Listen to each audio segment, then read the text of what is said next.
So just like we did in the last example we just did, say we've got cyclopentanol, and we're reacting this with, say, this acid chloride here.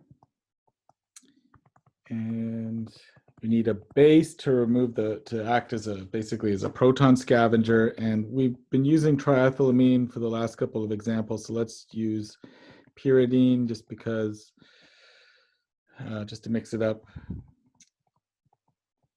Dichloromethane is the solvent of choice because it's so practical and easy to use.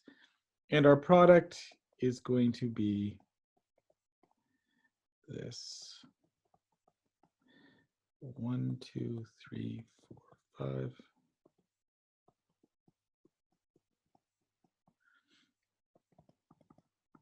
And the mechanism is, if we've got our acid chloride here,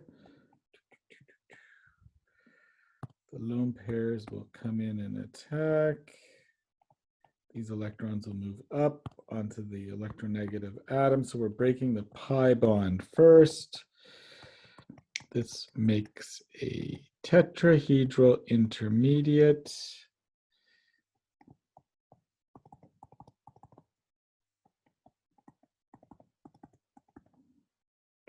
Forward, back. 1, 2, 3, 4, 5. Yep. Oxygen's got a positive charge. So electrons come back down to reform the pi bond. If we eject the protonated oxygen, the reaction would just go back this way. So we're going to go to the direction where eventually it's irreversible. Then we're going to eject the chlorine as chloride. We have a intermediate which looks like this. 1, 2, 3, 4, 5.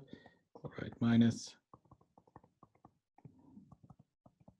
And then our pyridine is going to come and grab this. And that will send us to our final product. In fact, pyridine is actually a catalyst in this reaction. It can be used as it's like sometimes people add like a small quantity of pyridine to the reaction and have triethylamine. Pyridine doesn't smell very good. It can be bad for your health. So sometimes people want to minimize the use of it, but it does catalyze the reaction. I don't know if I really need to go into that, but it can be used as a catalyst because it can form an intermediate that looks like this, which is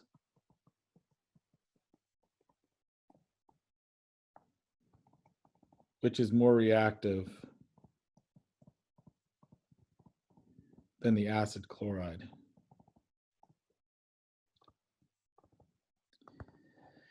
And you can figure out the mechanism, I'm sure, by yourself, just having pyridine attack rather than the oxygen. And pyridine would attack because its nitrogen is less electronegative than, say, oxygen, right? So anyway, but that's sort of what am I trying to say here? You don't need to necessarily do this to draw a mechanism to show that this works. But anyway, this is the mechanism. So the key point here, I guess I forgot a charge. The key point is that we form this tetrahedral intermediate. So we don't want to just attack and then lose this chlorine like that. That's a big no-no. So the pi bond gets broken first, then it reforms, and then you break that sigma bond. So that's the important part of this mechanism. Now, you might be saying to yourself, where do we get acid chlorides from?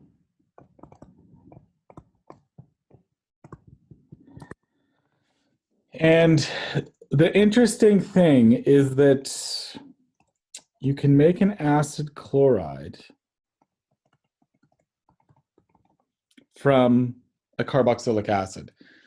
So if we're doing our sort of chemistry web sort of reactions, the interesting thing is that the carboxylic acid is the entry point into what's a very common, I should say, entry point into acid chlorides. There's a reagent called thionyl chloride, which looks like this. And you just take your acid, carboxylic acid, react it with thionyl chloride. You don't even need a solvent. And you make your acid chloride, and it also produces HCl gas and sulfur dioxide. So HCl gas is a bit caustic and toxic. Sulfur dioxide is, you guys would have, if your gas trap wasn't properly set when you did your Diels-Alder reaction in the lab, you would have smelt that, and it's not a particularly fun thing to smell either. So there's this reaction which can make acid chloride. So the interesting thing is that we have so many different ways to make carboxylic acids. So many ways. And so those can be converted into acid chlorides through thionyl chloride. Yeah, and that's so that's basically the whole, that's one of the things I wanted to mention. I guess we could do the mechanism for this. Yeah, let's do that. We should do that. And it's very similar to what it actually, yeah, it sort of fits. So let's do that. It's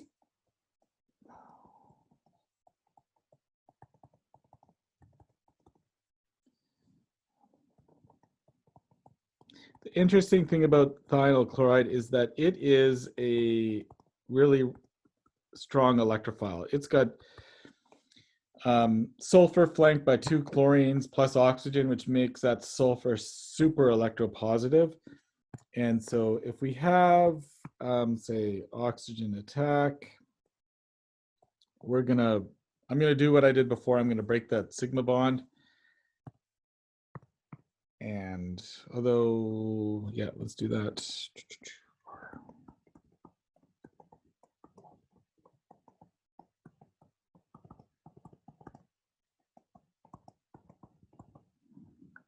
Negative, positive. Electrons go down. We're going to lose chloride.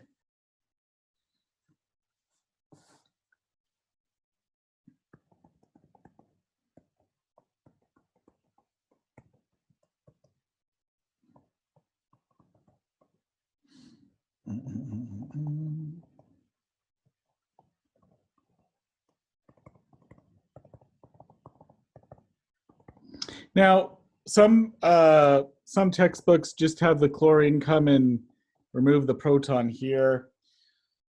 Let's just simplify this a little and do it this way. So chloride then comes and attacks here. The electrons move up, the electrons move down, and then we are going to boot out our chlorine. Now, this one, I've drawn this arrow in a way that the actual orbitals line up to allow that chloride to be expelled directly. So because it's like the electrons are internal as opposed to external. Anyway, so then we end up with R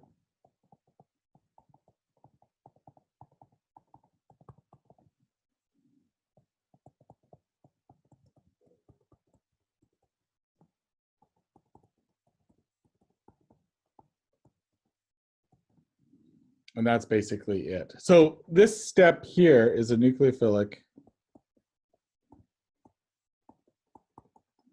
acyl substitution. It's exactly analogous to everything we did up here, except for our, instead of an acid chloride, it's this other part. The leaving group is a bit more elaborate, but it's exactly the same thing. So so this is thionyl.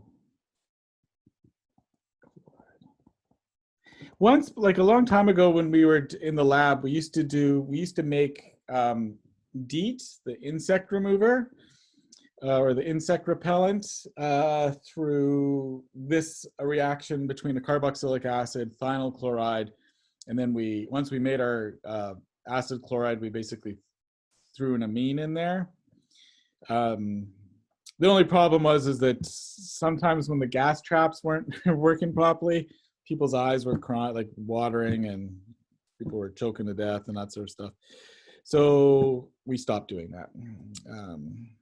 But it was a fun little reaction because you could make insect removal, like insect repellent. Right. Okay, that was okay, and I guess there's one last thing, bear with me here. There's one last thing I've got to tell you, and then we'll stop.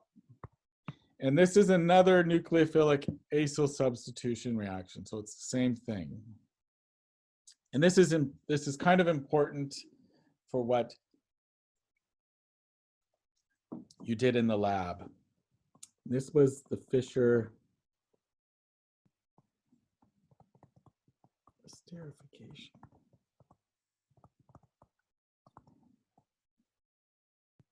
So what you guys did was you took, I think it was acetic acid, plus an alcohol, and I think it was this one. I can't remember. And then you heated it up in the presence of H+, and you made an ester.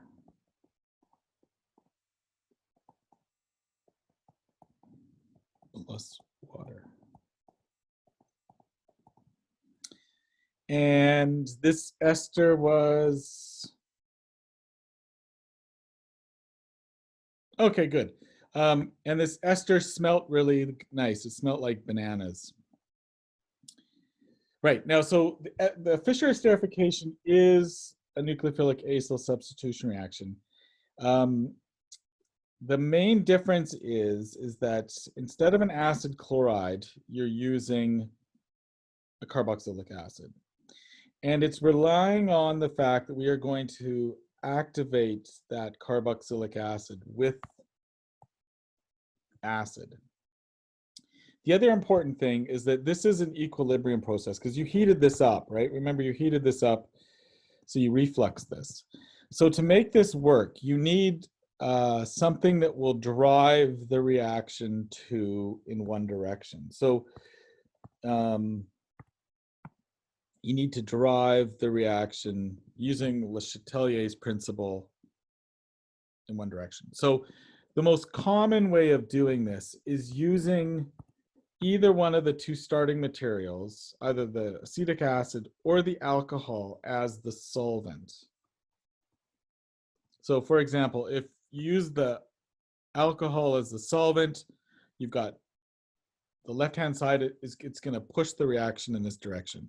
The other thing you could do is that you could somehow remove, if you could remove water as it forms, then that would also drive the reaction to the right-hand side. So this will work if one of these two conditions is possible. So often, like if you've got say we've got some carboxylic acid here, and we use just say H+ and methanol, like methanol is a cheap solvent, then this reaction you will make your methyl ester.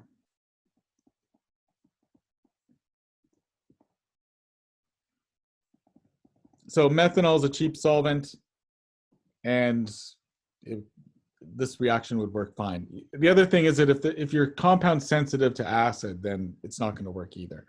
So the way that this works is that essentially your carboxylic acid is going to get, so if you're looking at an acid chloride, remember, if we think about electronegativities, this is polarized in this direction, this is polarized in this direction, which means that this carbon is got, it's really electropositive, delta plus plus. A carboxylic acid does have these similar sort of influences, but the other problem is that this oxygen here can donate electron density into the ring, sorry, into the carbonyl. So it's got some resonance sort of stabilization to it. So we need to activate that carbonyl to get attacked. So the way that this works is that first you protonate your carbonyl, and this is why you need the acid catalyst.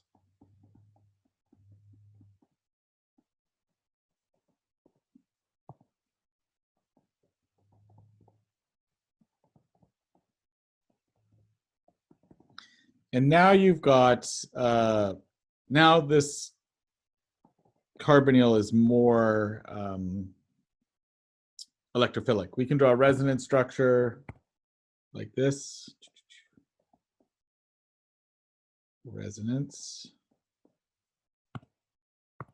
And if we put the electron density on the more electronegative carbon, we've got a positive charge there. Then what will happen is the solvent is going to attack that electropositive carbon. So if we draw this, or that, what we end up with is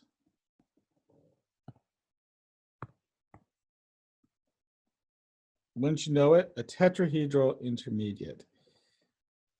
H.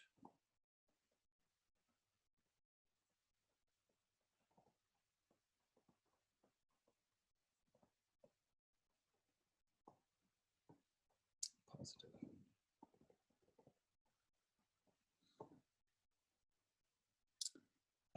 Now, the other product that we make in this reaction, of course, is water. So here is, so this is in equilibrium, right? So this reaction could go back the way it came if these lone pairs booted out that methanol. But if we make water, like, so one of these oxygens grabs that proton, and then we'll go in the right direction here.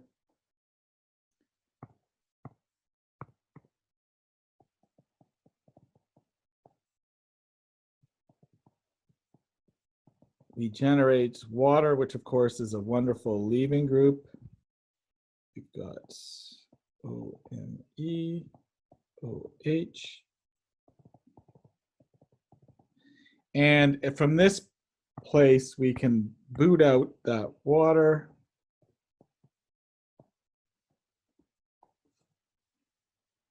And this will make a protonated ester.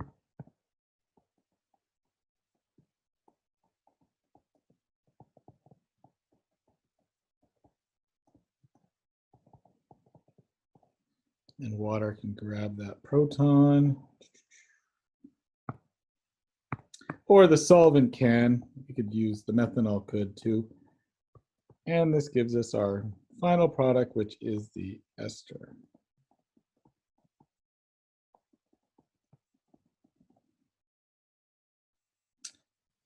But this is in equilibrium. So you're heating this up. And the fact that you're using, say, methanol as the solvent is driving the reaction to completion, which is the methyl ester. So the Fischer esterification is a similar, it's a nucleophilic acyl substitution reaction. The only difference is we're using a little bit of acid this part here, to activate your carbonyl to make it more electrophilic. And then the solvent can attack. And then there's this key proton transfer step. Proton transfer. To generate our leaving group.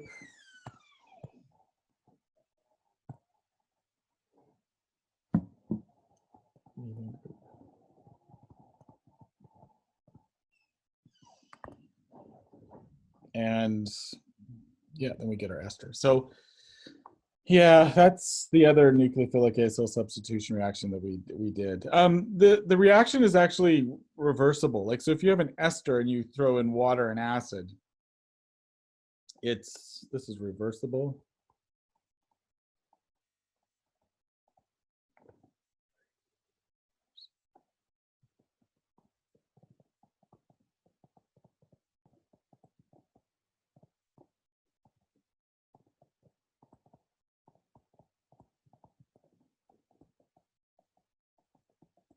Oops, that's not aromatic.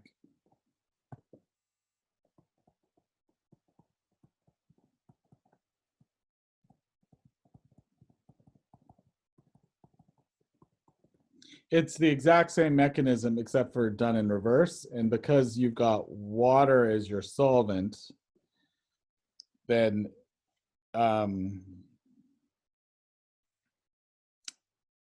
that's going to drive the actual, what we would call the hydrolysis reaction, because you're taking an ester and you're basically adding water to it. So it's hydrolysis, and you're breaking that, here the OME part is the leaving group there. So it's the exact same mechanism. You would just protonate the hydroxyl group, protonate the carbonyl, water would attack, you transfer the proton onto the OME, and then you'd eject that, and you would end up with carboxylic acid. So yeah, the Fischer esterification relies on the equilibrium process. So you use something to drive the reaction to completion, and it relies on activation of the carboxylic acid with acid. So yeah, you guys did that in the lab, so I figured I'd better at least talk about it a little bit. Probably a bit too late to help you with your lab report. But yeah, this year has been interesting.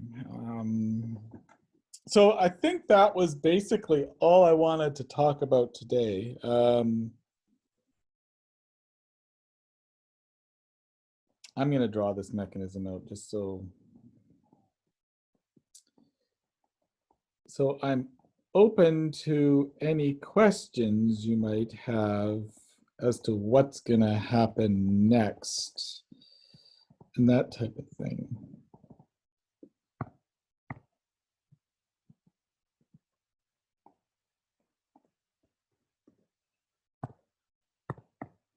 So we should probably talk about the final. We should probably set up some times for tutorials.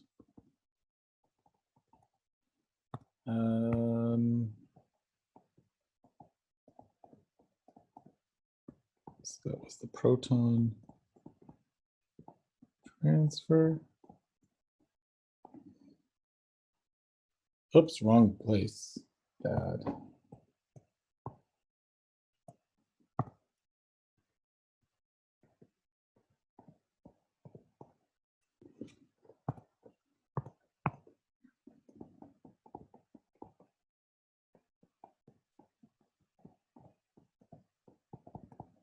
We need to make methanol as the leaving group. And so the other key concept here, which I guess I should have said before, is that it's faster for me to touch my feet than for someone else to touch my feet. And so the lone pairs on the oxygen, which is bonded to the same carbon, can boot out that methanol quickly. This leads to a protonated carboxylic acid. And then water can come along and grab that proton. That gives us our hydrolyzed product, which is the reverse reaction of the Fischer esterification.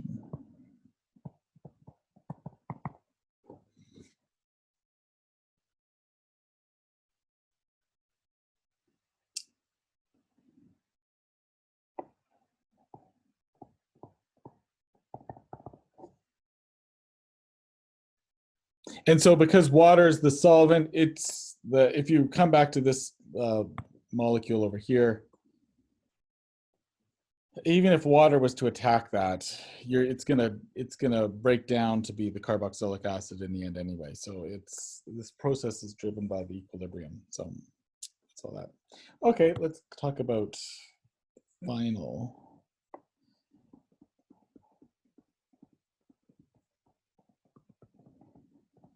So apparently, our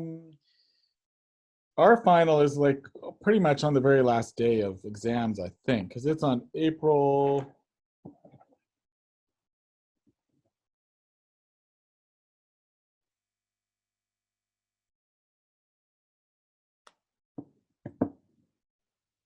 April 23rd.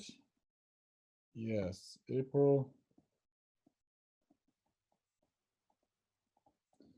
23rd from 2 to 5 p.m. So somebody loves you guys, right? Friday at 2 to, between 2 and 5 o'clock. Okay, and it wasn't me who set that time. So it'll basically run like our last midterm. So I plan to use that sort of less problematic version of the top hat exam thing without the proctorial stuff. So what we'll do is we'll just use the top hat test, top hat.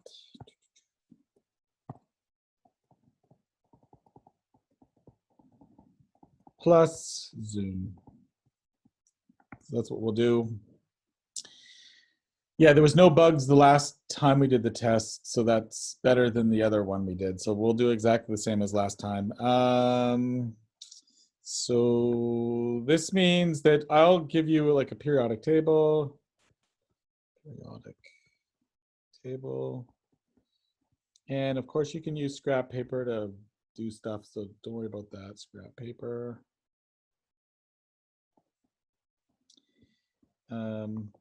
But just your camera for Zoom will have to be on, so that's the only thing. So I'll basically be here to answer any questions. You can just private message me for that. The test will basically cover everything in the term, but I'll try to have a focus towards the last section. So everything, but focused.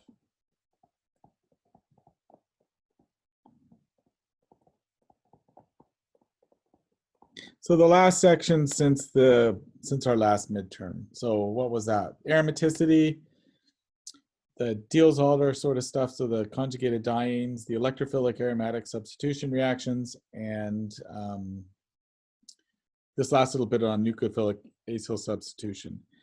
I'll probably make a little another short sort of assignment that'll be due, that'll help you study. So I'll make a short assignment, which will be on the last stuff which we didn't do, the the electrophilic aromatic substitution reaction and the this nucleophilic acyl substitution. I'll get that out very soon, today, hopefully. Now, let's see here. We should set up some times to do a tutorial. It's always tricky because it's in the middle of exams. This will be the last exam. Yes, I'll unveil practice questions on Moodle, right? So Moodle practice questions. And I will unveil a old exam as well. Now, there's one class of reactions that the other tests will have that we haven't done, which is ketones or aldehydes plus alcohols make acetals.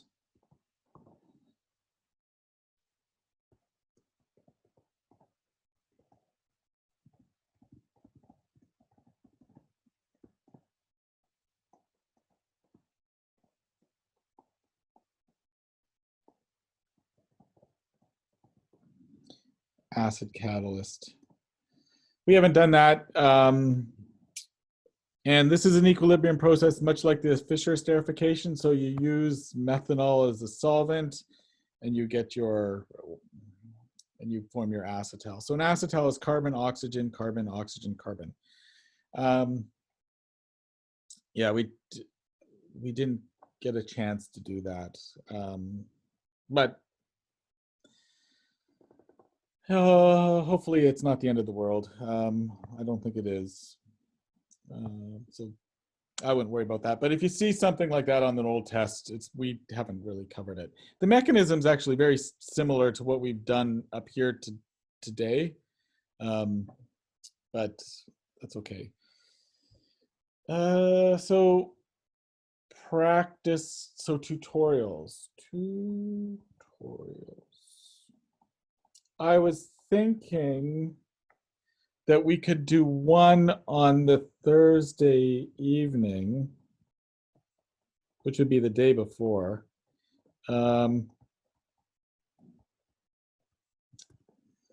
Maybe 8:30 to whenever.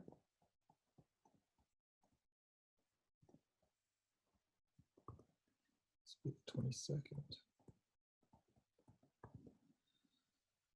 And then after that, no, in the evening.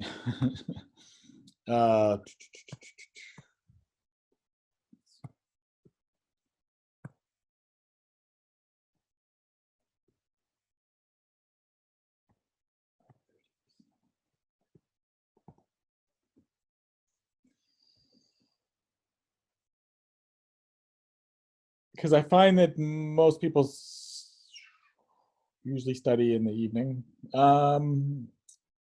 So your brain might be working a bit better than, or you would have had all day to look at stuff and then ask questions.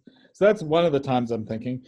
Does anyone else have another particular time which they would like, perhaps earlier on in the week, or we could do a tutorial earlier that day, but I don't know if that's helpful or stressful or what. Like earlier on the Friday, like Friday morning, first thing in the morning. I usually like to do at least two, so people, if they can't go to one, they can at least go to the other one.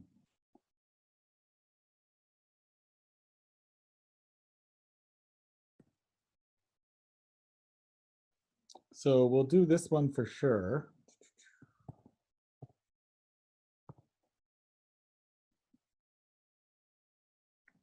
But if there's another time which people want to do, I'm open to do that too.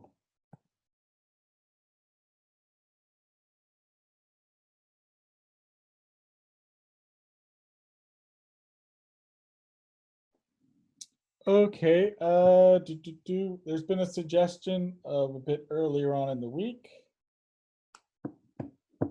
In the evening, Would Monday evening work?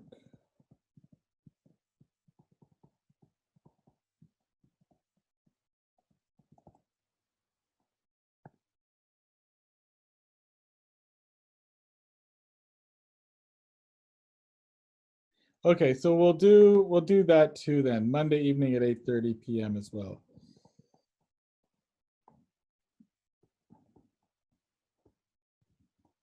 If neither of these times work for you, so this will be the 19th, I guess. Is that right? I took my phone. Yes. So if neither of these times work, let me know and I'll try to schedule something else too.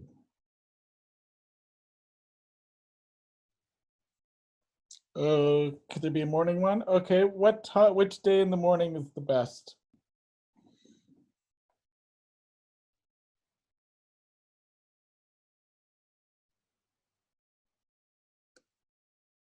You want to do it in the morning of the actual exam or Monday morning too? Okay.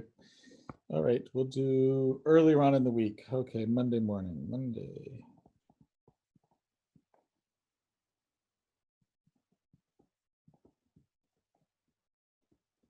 How about 9 a.m.?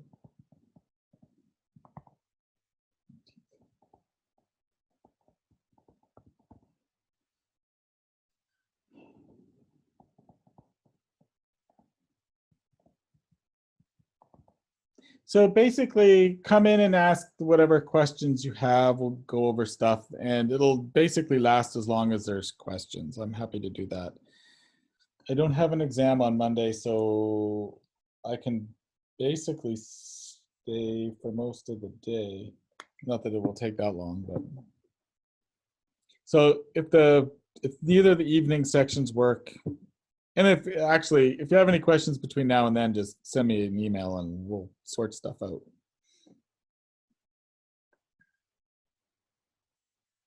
Now, do you have any questions now off the top of your head?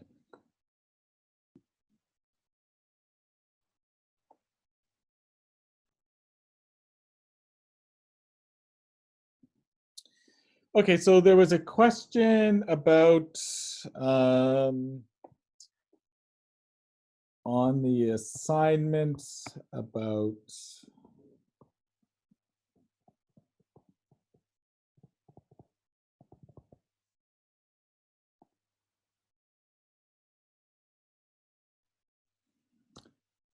okay, so I don't know how many questions will be on the test. If it's so the final exam is basically 3 hours long and our midterms were an hour and a half. I don't think the question total will double because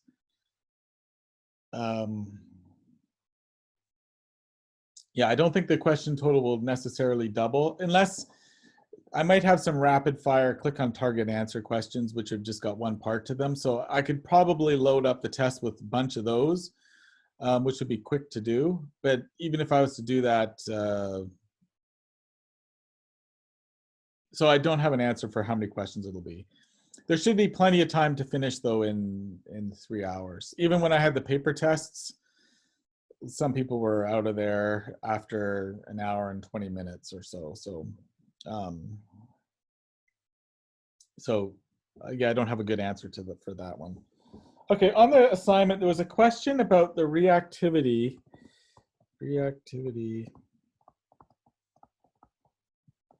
of dienes. And I think this dealt with the Diels-Alder reaction. So remember, with the Diels-Alder reaction, there was the diene and the dienophile. And for the reaction to work, we basically needed the orbitals of the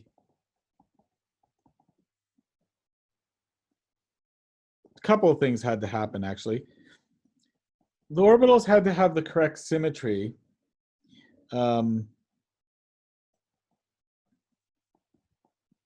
for the reaction to work. Put that there, like that.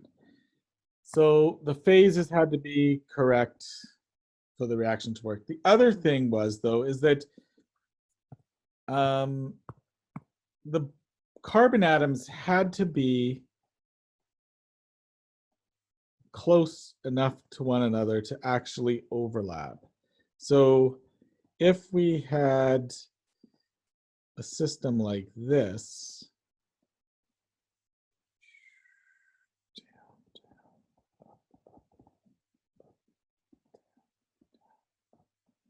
where the orbital symmetry is actually correct here and the orbital symmetry is actually correct there, this reaction over here on the below, this one doesn't work. I need to.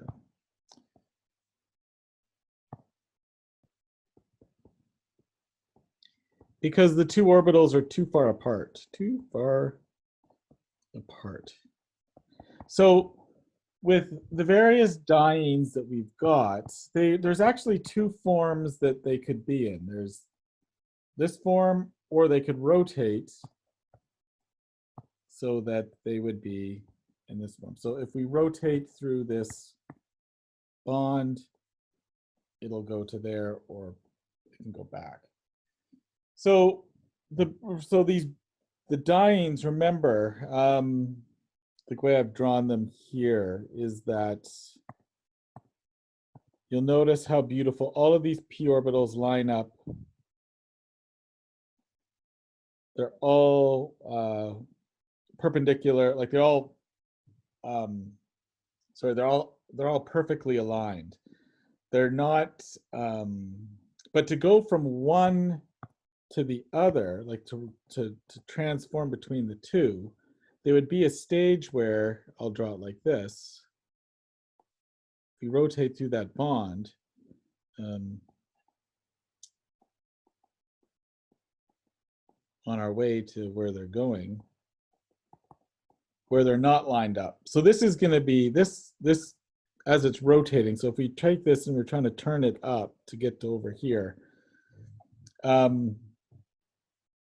this would be a high energy conformation, because you're losing the conjugation of this when they're flat. This is a conjugated system, this is a conjugated system. But when you start to rotate, you have to break that conjugation. So this is a high energy transformation. So the question for about ranking their reactivity dealt with different so I can't remember what the other things look like, but this diene here is in the reactive conformation. This diene here is in the unreactive. So this is reactive, this is unreactive. So if it's a competition between A and B, then A is going to win, because B has to first go through that rotation, that high energy rotation, to be reactive. So some dienes are never in the reactive conformation. So if we were to sort of fix this with some sort of ring system, it can never rotate because it's in a ring. So that would be the least reactive diene. Or you could fix this so it could never rotate to be unreactive. So that would be a super reactive diene, because it's always in the reactive conformation. So that question was all about determining whether or not it's in a reactive conformation and can never not be in that conformation. Is it an unreactive conformation and can never get reactive, or does it have to go through that rotation to do it? So does that answer the question?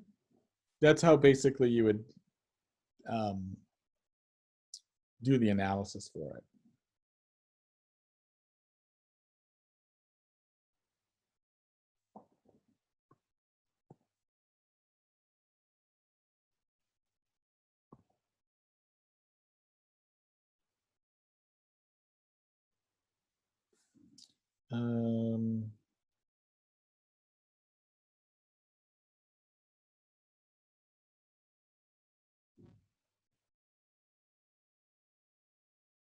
Was there any other questions that you have off the top of your head right now?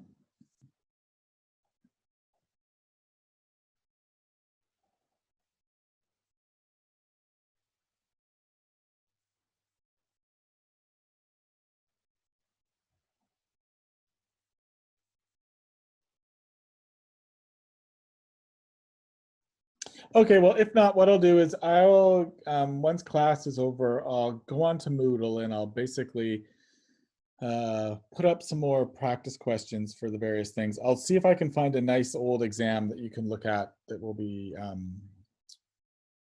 helpful. The thing to remember is that this one type of reaction here, this formation of acetals, we haven't done that. So if you see something like this on the test, that's because we haven't covered it yet. What we'll do for all of these sort of tutorials, we'll just use the current Zoom link.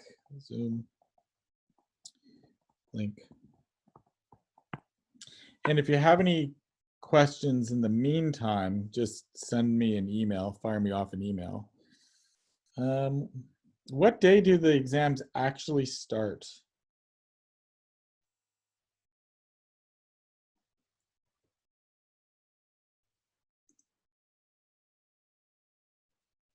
Because I know my other class, it doesn't start, my first exam is the 17th, which seems to be pretty late too. So I was just curious.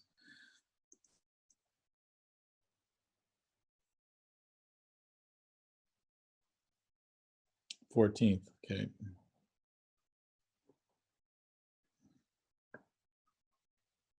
All righty, okay, well, unless there's another question, I guess what I will do is I will wish you good luck on all your other exams before now, or before our test. And yeah, every year the organic test is at the end of April. So it's just one of those things that I've gotten used to. But hopefully you're not all burnt out by the time it all starts. It's been a pretty challenging year, so it'll be nice when it's over, and next year will be better, particularly if we can have classes in the classroom again. Alrighty, well, I hope everyone's has a good Thursday, and I guess we will see you soon. Thank you. You bet.